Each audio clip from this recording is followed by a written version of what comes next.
Bagi saudara sekalian dimanapun berada, firman Tuhan untuk kita pada PA Muria 11 sampai 17 April 2021 tertulis pada Hosea 11 ayat 1 sampai 4. Demikian firman Tuhan. Ketika Israel masih muda, kukasihi dia, dan dari Mesir kupanggil anakku itu.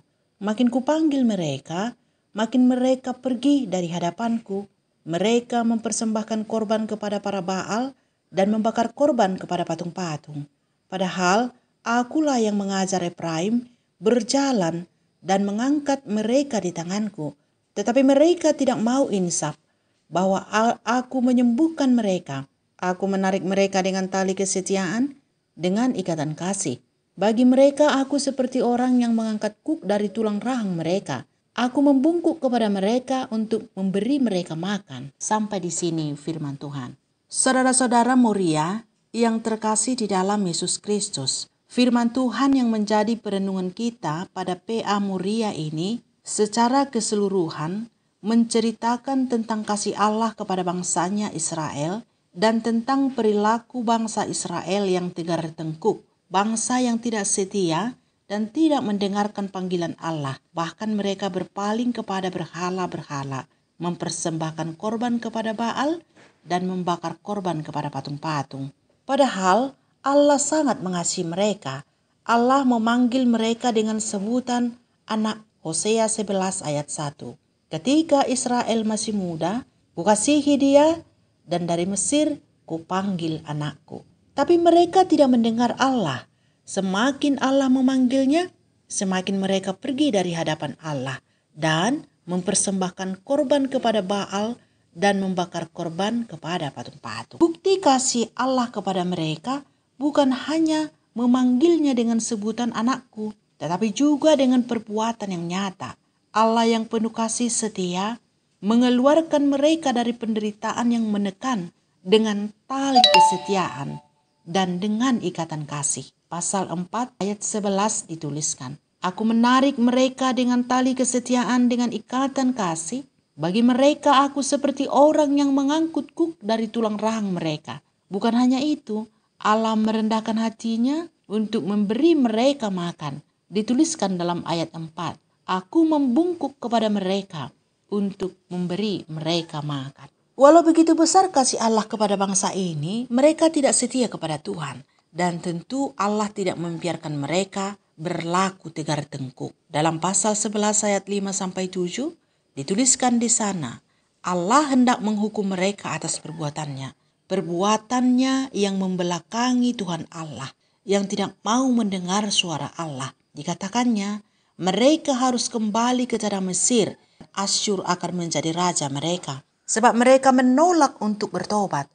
Pedang akan mengamuk di kota-kota mereka, akan memusnahkan palang-palang pintu mereka, dan akan memakan mereka. Umatku betah dalam membelakangi aku.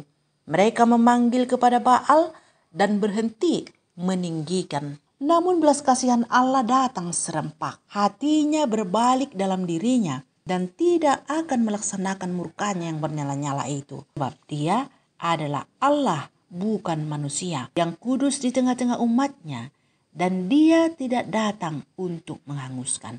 Lalu, apakah Allah membiarkan mereka dalam kedegilannya? Tidak, sekalipun dia tidak datang menghanguskan, tetapi Allah akan mengaum seperti singa, dan mereka akan mengikuti Tuhan. Mereka akan datang dengan gemetar dari barat, seperti burung dengan gemetar datang dari Mesir, dan seperti merpati dari tanah Asyur, lalu akan menempatkan mereka lagi di rumah-rumah mereka. Demikianlah firman Tuhan. Saudara-saudara yang terkasih di dalam Yesus Kristus, tentu bukan hanya kepada bangsa Israel Allah menunjukkan kasih setianya. Kita juga sangat disayanginya. Dibebaskannya kita dari kuk dosa, bahkan anaknya yang tunggal dikorbankannya supaya kita selamat. Namun begitu, di antara kita masih saja ditemui orang-orang yang membelakangi Tuhan, yang jika dipanggil tidak mau mendengar atau pura-pura tidak mendengar, tidak menghiraukan dan bahkan menjauh dari Allah.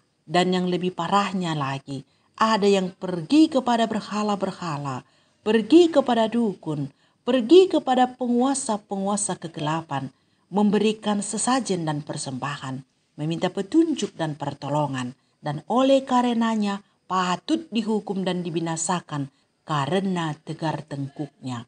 Namun karena belas kasihan Allah, Dia tidak membinasakan kita, namun Ia akan mengaum seperti singa, membuat gemetar, lalu datang mengikutinya, dan menempatkan kita kembali ke rumah kita yang sesungguhnya, yakni surga yang kekal. Jadi Allah itu tidak selamanya memanggil dengan suara lembut seperti yang saudara sangkakan. Tetapi terkadang karena ketegaran tengkuk, Allah mengaum seperti singa. Dan itu bukan untuk membinasakan, tetapi untuk memanggil kembali orang-orang yang dikasihinya supaya datang kepadanya.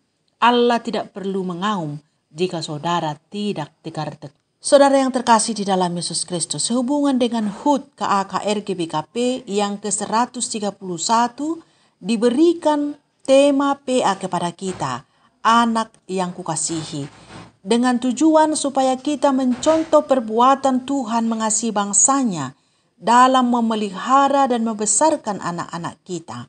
Kalau memang itu yang mau dicapai, maka seorang ibu atau muria harus membesarkan anak-anaknya dengan tali kesetiaan dan ikatan kasih, membebaskan mereka dari penderitaan atau beban yang sedang mereka pikul dengan penuh kasih sayang.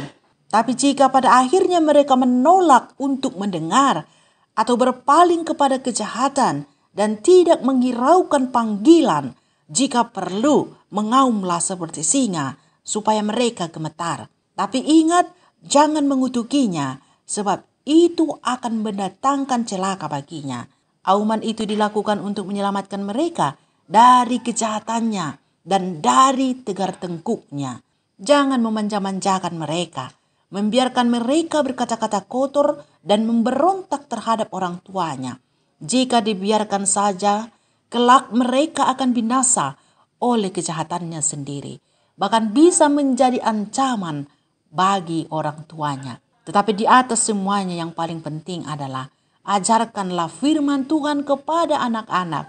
Sebab firman Allah adalah pelita hidup dan terang bagi kaki kita dan bagi anak-anak kita. Dalam kitab Ulangan disebutkan bahwa orang tua bertanggung jawab mengajarkan undang-undang Tuhan kepada anak-anaknya turun-temurun. Di setiap waktu, baik waktu tidur-tiduran, waktu duduk-duduk, waktu berjalan, waktu bekerja, diikatkan di pergelangan tangan dan di dahi, serta di pintu-pintu rumah, supaya setiap waktu bisa diingat dan dilakukan. Jadi orang tua lah yang pertama-tama bertanggung jawab mengajari anak-anaknya untuk mengenal Allah.